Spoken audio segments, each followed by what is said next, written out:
All right, guys, time has come. Wiggle, wiggle, diggle while it's going through. Only reason why this is cool is because this is something that we have not done on this channel before. Push rod. Almost makes me.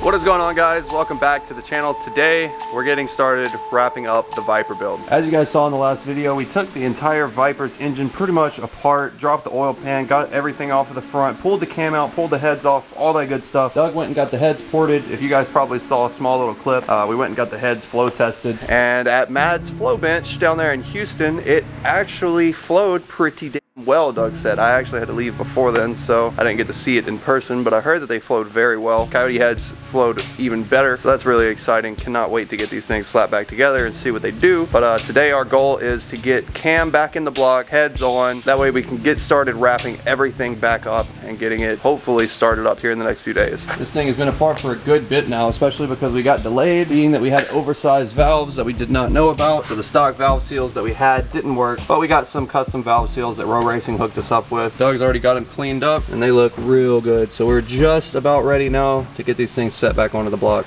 All right, guys, time has come. Come to me for all your horsepower elements. Dr. Doug, it is time to get a little messy. Here we go. Comp cams, custom grind, 710R Row Racing cam. Oh yeah, that is a mighty large wiffle ball bat, huh? I'm a good stick holder. Keep that thing on me, you know what I mean? Gotta carry that stick in the waistband. Anyways though, so what we're gonna do is we're gonna get this thing lubed up real nice, and obviously we're going to gently slide this thing all the way through to the back of the block. Once we get the cam in, like Doug said, we'll be able to put lifters, lifter trays, all that good stuff in one at a time. Once lifter trays are all in, we'll be able to get head gaskets put on, heads, and then ultimately our new head bolts. Then after that, that's probably gonna be all that we're gonna do in this video for the Viper, only because the rest of the stuff is kind of just, you know, kind of boring. We're just going to be putting manifolds back out to the heads, putting AC compressor back in, front cover, you know, all that good stuff. So what do you think this thing's going to make after we get it done? 950 horsepower. All right, that's a guess. I don't know. We have a very unknown bottom end. I'm gonna guess 590 wheel. 590 or bust. I don't know what our compression ratio is on these pistons. They're flat top. They're not above the deck, so probably still like a 10-to-1. Yeah, not too crazy high. Yeah. I think 590. I don't know. Are we putting it on a dyno to find out? I think we should. It'd be kind of cool to see. We're gonna get a tune from Row, huh? Yeah, I talked to Scott today. Cool. Hopefully by next week we'd be ready for some data logging and stuff. data logging and see what happens with that. Awesome. So Row Racing, whenever they sent us over this entire cam kit, we went and got a tuner for it as well. That way they can tap in, we'll be able to data log it, and we'll get a finalized tune for the car from Row, which is going to be awesome. So didn't even have to outsource for tuning. They do it all right there. So again, guys, if you've got anything Viper related and you want to go check out Row Racing, you can click the link in the description down below, or you can go to rowracing.com, I believe is their website. And they've got a bunch of cool stuff for Vipers. Am I Doug yet? All right, you're gonna trade me, and you're gonna help me lube this thing up. That sounds good. So, don't drop it. No, I think I'm good. Okay, I'm gonna do the Doug trick, and I'm gonna sit on the upper control arm like a bench. It is literally like so. It's like a little chair. Yeah. Assembly lube on each of the lobes. Guys, this is super important. It's gonna be very difficult to get this thing slid in if you do not have this cam lubed up just well enough. Get it in. It is kind of a pain if not. Start there and we'll work it around each lobe. It's basically molly grease. It's an assembly lube. It helps prevent any kind of dry start conditions and issues on fresh engine builds, things like that. So that'll help. It's good stuff. That's the same stuff that we've used for just about every engine that we've had in and out of here. Just drop a little bit on there for me. Yep, that'll work there. Go ahead and get some on the second one for me. Now this is a very important part here is you don't ever want to force this in. Just gonna kind of walk it a little bit at a time. Wiggle, wiggle, diggle while it's going through. And so now as you see, it made it through the first one. Now the second one's gonna line up, but you've got to line it up back as well, because it keeps slipping through each hole in the block as it goes all the way through to the back. So as you see, make sure they're spinning freely as it's going in. So that's what I was about to make sure also. Give me a little bit here. Show thing. So as long as we're getting free spin through the end and it's not any catching on any burrs, there's nothing inside of there, just to make sure that everything's good. And so far, so good. And as you see, it just keeps on gently sliding in. Yep. We'll keep on applying oil as we go down. And the interesting thing about this one is, unlike an LS, is there are no cam bearings in the block. Yep, so this it one is literally rides cam in block. on the aluminum. Yeah, same thing with like Coyote heads, how they work. Yeah. It's really interesting, except for there are no caps or anything. It's just actually in the block. So me and Doug thought about it after I meant to talk about this at some point on camera, but since we're off camera, I'm not even sure what block this is. Me and Doug were talking, and there is a chance, possibly. I really need to do some more investigation. I talked to Scott actually after we spoke about it. Yeah. In regards to wondering if this was a Gen 4 factory bottom end. He said the Gen 4s don't come with I-beams like that. So there is something's been going on. Yeah. We just don't know exactly. Something strange in the neighborhood. Who you gonna call? Blockbusters. Doo-doo-doo-doo. Remember them days? I do remember them days. We used to go to Blockbuster, get the games on Xbox Original. My mom used to bring me, go pick up Need for Speed, or I didn't even actually like Need for Speed that much. I like Midnight Club. I like Midnight Club, dude. I was playing Need for Speed last night, bro. Really? On my PS2.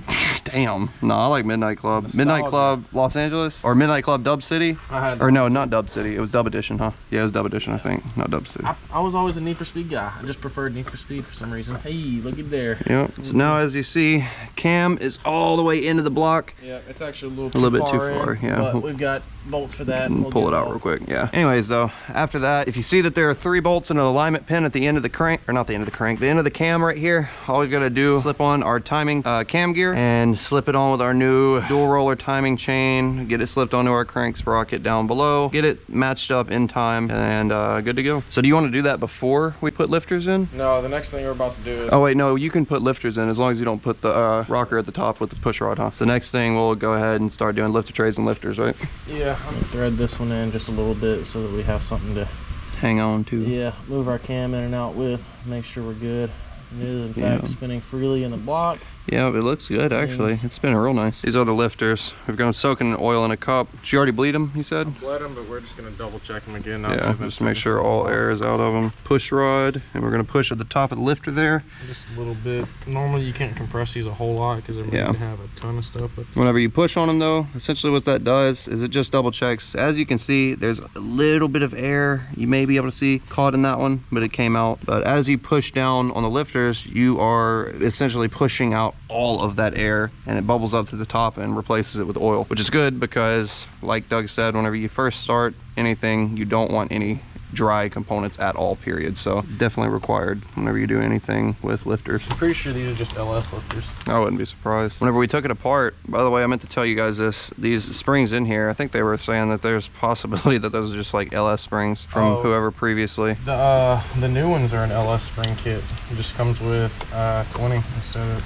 That's so crazy. Did we get our flow numbers on the heads or not? I would. Yeah, honestly, that's pretty impressive. I don't know. Maybe we should just leave it so people can guess what's going on. Yeah, I'll say this. Whenever we brought Doug's heads, like I said, to go get flow tested on the flow bench, this porting, as you see in here, looks real good. And whenever we went and got them flowed just to see what they were going to test at, they flowed pretty damn good. So that means that our head port is probably going to make some power once we get this thing back together, especially with that cam. You're going to have high flow cat. Oh, this thing's going to sound so crazy. Let's do it. This is actually the first time that I have ever gotten to do this, so I'm pretty excited to learn. Well, it's pretty simple. So we got our Doug's School of Horsepower.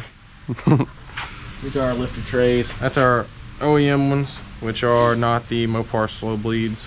So they were in fact pretty much a stock Gen 3 upper end, but with just valves. I guess they had probably a failure. So you put the new lifters in the trays and then bolt the trays down after you slide the lifters through the lifter guides, right? Yep. These are all labeled front, and then we have all of our individual cylinders, 2, 4, 6, 8, 10. So our even side here will correspond, and then odd side here once again. By the way, for those that are wondering, we've got 2 lifters per cylinder because this is a two valve intake and two valve, well no, two valve period. Yeah, one intake, one exhaust. Yeah, sorry. It's very almost exact LS stuff here. Yep. Down to, I think, lifters, honestly, very similar. Springs are LS, about 98% certain. This is cool. Only reason why this is cool is because this is something that we have not done on this channel before. Push rod. Yeah. Almost makes me. Hopefully it makes some power. I like horsepower. Bring me your LS stuff. Bring me your push rod things. Don't say that. We'll have 10 cam kits lined up outside, wanting to be done in the next 4 days. This is what we were planning. I guess we'll go ahead and publicly announce this. What we were planning on doing in the future, this is not now, this is far off, but what we're essentially going to push for is to get this shop turned into a public shop. That's the reason why we bought that 100 acres of property out there. I'm building a house out there, shop house, and going to relocate all of my cars here. Everything that is here under this roof is going to get moved to my new shop at home. I'm going to be continuing, obviously, the YouTube channel and vlogging and everything else, but at home, me and Doug will probably work there occasionally, and then majority of the time we'll be working up here, and we'll be doing public work at some point. We're gonna have to get a gate out front first with barbed wire and all that good stuff to keep customer cars here, and definitely gonna have to beef up our insurance policy and a lot of stuff. So we've got a lot of stuff to do before then, and this is probably about, I don't know, probably about a year and a half out of the way, out from now. But long-term goals, hopefully this place is gonna end up being something really cool. These are our oil holes on this engine. 12 o'clock is what it calls for, so we're gonna put them upwards in the bore. Okay. Take this and drop it down, get it lined up inside the bore. And wiggle them down. Make sure they wiggle down just fine. They're seated. I'm gonna take one of our bolts. I want to do this side. I want you to show me how to do it because I've never done this before. Okay. Lifter tray. The old lifters just pop out. Yep. Keep those in order too, just so we have them. Yeah. From what they were. Okay. And so now it's gonna go in like this, and you want to have oil hole facing 12 o'clock. Well, actually, you got it upside down. Okay. That's what I was about to ask and make sure. It's gonna go there, and your oil holes are gonna be facing this way. Okay. What's this? Oh, it's just a spacer because these are plastic, I guess. Yeah, that's just where it mounts. I see. Yeah, I got you. Okay. Double check this real quick. Oil holes, 12 o'clock. Yep. Bracket down. Spacer in place to bolt it down. So now we're going to slip it down into there. Yep, make sure. Give it some wiggle do. Yep, it should just wiggle a little bit and then slide right down into place. Yep. No crazy kind of force or anything. Yep. I'm gonna get that started in there. And don't drop them. Yeah, don't drop it. Well, I guess it doesn't really matter at this point because we got the oil pan off anyway, so yeah, we should just fall through.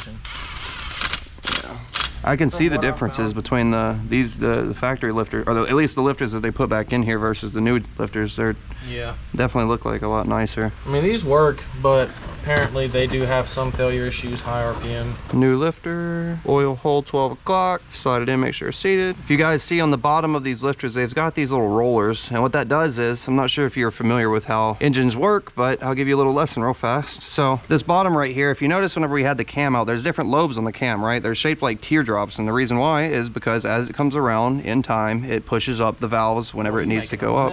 Oh, it's dripping, sorry. I'll explain once I put this in. So anyways, inside of the top of these lifters are these little buckets, and that is where the push rod sits, and the push rod gets pushed up and down by this lifter that's connected to the cam. On top of the head, there is a rocker, and that is what actually pushes the valve down and opens it up every time that the push rod gets pushed up by the cam, obviously hitting the lifter, pushing the push rod up, pushing the rocker down, and whenever it pushes it down on this side, it actually opens up the valve inside of the cylinder head, or inside of the cylinder. Combustion chamber, whatever you want to call it. Horsepower combiner. Horsepower combiner, air fuel burner upper. So the difference in these, which is a cam and block setup with push rod versus what you're probably used to seeing on this channel, which is dual overhead cam, is that on a dual overhead cam setup, instead of being driven by push rods and things like that and lifters and all, it's actually just driven by a cam chain. And so you've got two chains that go up to the top of both heads and turn the cams, and whenever it turns the cams, it actually just pushes straight down on the what? They're still lifters. Well, there's not, it's not lifters, there's buckets, huh? No, there are lifters in Coyotes. Well, oh, the tiny ones? I thought that was on the back end though. Does it push down on the valves beneath the lifters? Yeah, it's lifters. That's just, it's the same type of thing, but they're so small. That's why they can rev so high. Really? Mm-hmm. See, so I thought the back of this right here sat in the block, and I thought this end right here is what actually pushed the valve down. Well, it's still a lifter that goes between your cam and your valve. Oh, okay. I guess that's true. I see what you mean. Yeah, you just don't have push rods. Yeah, that's true. Less failure parts too, because push rods bend. What's up, dude? A lot of fun. It's actually kind of neat. I've never gotten to mess with anything like this before, especially on a Viper, so it's kind of rewarding, to be honest. What exactly are you doing? We are placing lifter trays and lifters back down into the block because we just got done slipping the cam through the block. Once we get these lifters in and lifter trays tightened down, we'll be able to get started putting head gaskets and heads on. Chugging along. Can you tighten up those next two? I'm just working slow, sorry. I've been talking to a camera. All right, I'm gonna change the gloves now and get these oily ones off. That way we can get started doing head gasket. Quit moving it. Quit moving it. Yeah, it's literally glued to it. I'm about to tap you on the Yeah, you don't like it whenever people do it to you, huh? I'm trying to work. Uh-huh, yeah. Look, it's literally was glued to it, so it wasn't gonna move. All right. Make sure you got top. Yep, bam. Head gaskets are on. Fire it up. Fire it up. Look at this mess you made, you child man. Look at this mess you made over here, you. That's a little bit. That's a little bit. Damn. Damn. On. Damn. More right here too, right there. Yours is on the motor mounts over here. Now our motor is gonna slip out. Has that been hopefully. yet? What? Motor mount? Yeah, Doug did them yesterday. Brand new motor mounts in here too. Forgot. She gave me 60 grand. Oh, come on, man. That sounded good. What was that? Well, the head bolts were in a bag, not a knot. Here's our SCT device that we're going to be using to flash on our new file once we get the car back together and running. We really don't have that much left to go though. Well, I don't know, but I mean like intake gaskets, exhaust gaskets, headers, bolted back up. No problem, we just have an entire car to assemble. We should be done in 2 hours. No, but this one is not as complicated though, I don't think. My mans, do you see how many cups I have labeled everywhere?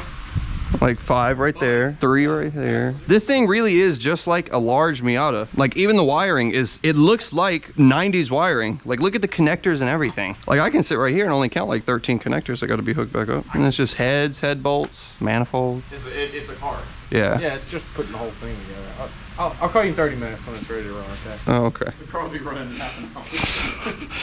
Doug's gonna be doing a burnout outside. It's gonna be tuned already. I mean, remember when we left for 2 hours and came back and the whole Pro Charger kit was done? Yeah, I was like, okay, cool. Sean's gonna call me and be like, hey, can you come out here real quick? I need some help real quick. I'm gonna go out there for like 25 minutes, get back, sweat, and be like, all right, let's finish this video.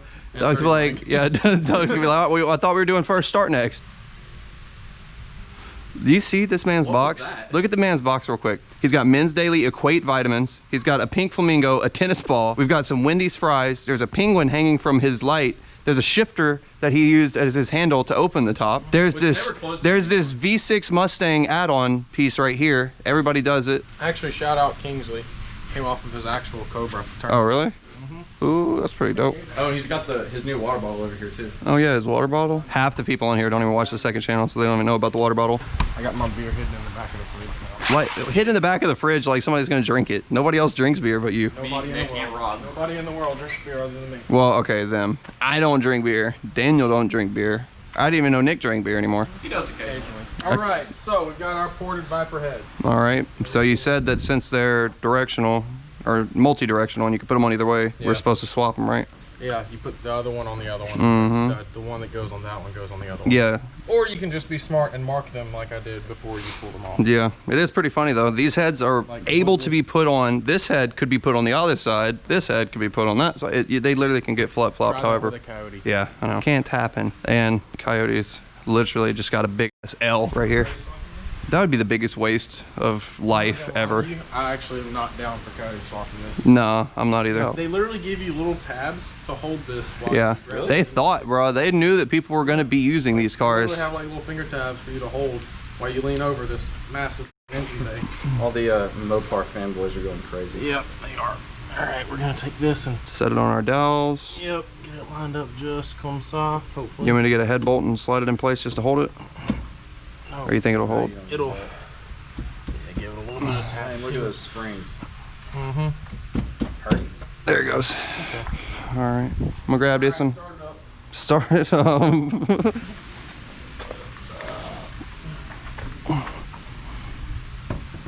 This is gonna go really well. I'm gonna slip on the rotor. You're gonna roll off it. How you doing, Chief? Oh, I'm just holding it. I don't know if he can reach. Tall gang, over 6 foot gang, rise up. Rise up. Y'all already up. I was about to say y'all already up. I would rise up, but I would have to get on my tippy toes. So 5 foot gang. That's something to be proud of, buddy. 5 foot gang. Everybody's gonna think you're a midget now. I wonder when did it become a thing that tall people were superior? Like, how did that Tall people happen? have always been superior. No, I know, that's what I'm saying, but like, realized we whooped y'all. I wonder if it's that, or if it's like, back in the day, they were in a field, like some people were in a field and they couldn't see over the grass, and this one dude was like, I can see it, and everybody was like, oh. That and the fact that we can reach things on the top shelf and y'all can't. That's true. Well, it depends on what shelf. That's the thing for ladies, bro. They just love that. Exactly. That's why I would never know. I've never been in a situation where I've seen like a fine girl in a grocery store or something, be like, hey, let me get that off the top shelf for you, ma, because they're half the time taller than I am. All right, I'm gonna slide this thing down. Oh my lord, let me help you. Let me do a hip. Almost, there you go. Give that a little love. There you go. Good job. Good job. All right, throw some push rods in her, crank her up. That thing looks dope. It really does. New springs, ported heads. It really does, especially because whenever Doug had it all apart, he went and picked up this nice, fancy Harbor Freight parts washer. Ow, and actually, yep, I just yeeted myself. Right on the cooler. and actually though, being that it is so cheap of a parts washer, it came out looking pretty decent. Yeah, I mean, it was mainly the inside of the chambers where I needed to get clean so I could port it, because if not, you gum your bits up so fast, it's unreal. Them bits be expensive. Well, not the ones I was using, but now that I have my carbide ones that actually came in. I like how they've got head bolts, but then they've also got these little tiny, like, Yeah, you put those on after. yeah, it's pretty neat. Just to seal for the Yeah, hole. smart though. You can see inside here though, that's where the push rods go through. I saw that through the head gasket. That's where you can cut everything wow. out. Yeah, this head gasket right here, if you look way down in there, there is a whole cutout of the head gasket, and that's where the push rods slide through to hit up against those lifters like I was telling you guys earlier. Up here at the top is where our roller rockers, or our rockers, bolt up into place, and when the cam lobe comes up, pushes the lifter, pushes the push rod up, it will push that rocker down and shove that valve open. Pretty neat. And motor go boom boom. Boom boom. Ready to try it? Yep. Ready? Yep. Alrighty. On with the trip.